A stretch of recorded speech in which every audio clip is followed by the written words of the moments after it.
সবশেষ ১ মার্চ ভোরে ইরানের রাষ্ট্রীয় টেলিভিশন জানায়, দেশটির সর্বোচ্চ নেতা আয়াতুল্লাহ আলী খামেনি এক যৌথ মার্কিন ইসরায়েলি হামলায় নিহত হয়েছেন।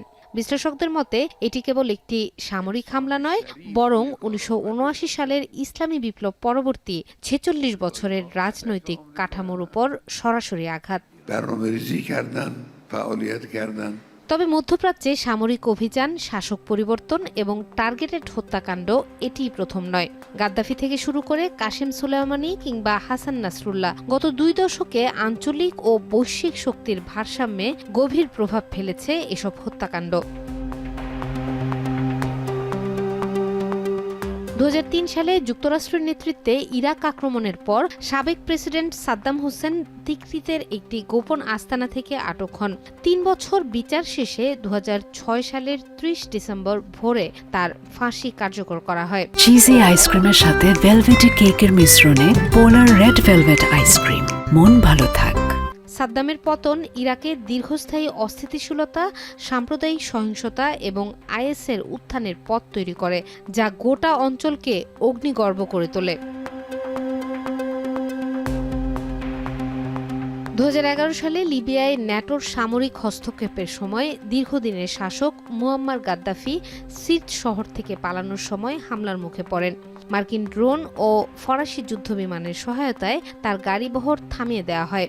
পরে বিদ্রোহীদের হাতে ধরা পড়ে নিহত হন। গাদ্দাফির পতনের পর লিবিয়া কার্যত ভেঙে পড়ে প্রতিদ্বন্দ্বী গোষ্ঠীগুলোর দখল যুদ্ধে, যা আজও পুরোপুরি স্থিতিশীল হয়নি।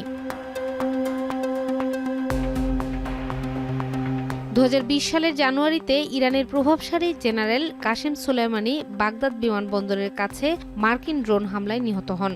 তৎকালীন মার্কিন প্রেসিডেন্ট ডোনাল্ড ট্রাম্প সরাসরি এই অভিযানের অনুমোদন দেন। এই হামলা মধ্যপ্রাচ্যে টার্গেটেড ড্রোন হত্যাকাণ্ডকে নতুন মাত্রা দেয় এবং ইরান যুক্তরাষ্ট্র উত্তেজনা চরমে পৌঁছে যায়। ২০২৪ সালের সেপ্টেম্বরে বৈরুতে হিজবুল্লাহ প্রধান হাসান নাসরুল্লাহ মাটির গভীরে বৈঠকের সময় ইসরায়েলি বিমান বাহিনীর ধারাবাহিক বাংকার ব্লাস্টার বোমা হামলায় নিহত হন বলে দাবি করা হয়। ভূগর্ভস্থ সুরক্ষিত সদর দপ্তরও শেষ পর্যন্ত ধ্বংস হয়।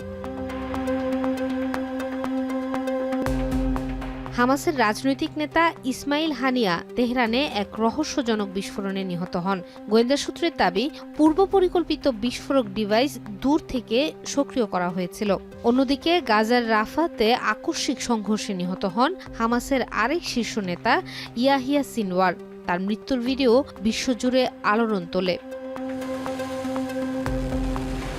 এই ধারাবাহিক ঘটনাগুলো প্রমাণ করে মধ্যপ্রাচ্যে রেজিম চেঞ্জ বা নেতৃত্ব অপসারণ কৌশল এখন আর কেবল যুদ্ধক্ষেত্রের বিষয় নয়, এটি গোয়েন্দা নেটওয়ার্ক, সাইবার নজরদারি এবং নিখুঁত অস্ত্র প্রযুক্তির সমন্বিত প্রয়োগ। শাহিনুর সরকার, এখন বিশ্ব।